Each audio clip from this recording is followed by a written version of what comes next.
You ask Tiger to calculate. This deals with finding the midpoint between 2 points. The midpoint between the 2 points is -1.5, -1.5. Let's solve it step by step. Plot the 2 points and calculate the midpoint using the formula. The coordinates of point 1 are, x1 equals -4, y1 equals 6. The coordinates of point 2 are, x2 equals 1, y2 equals -9. PM represents the midpoint of the 2 points.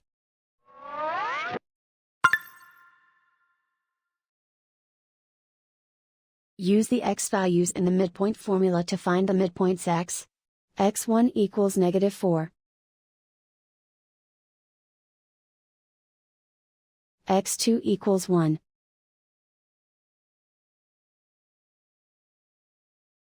Simplify the arithmetic.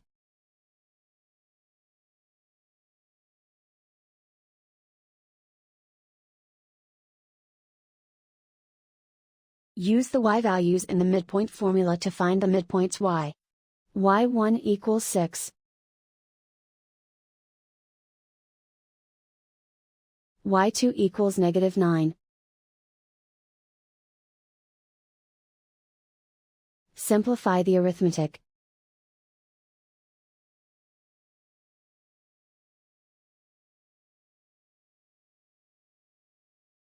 And so, the midpoint is, -1.5, -1.5.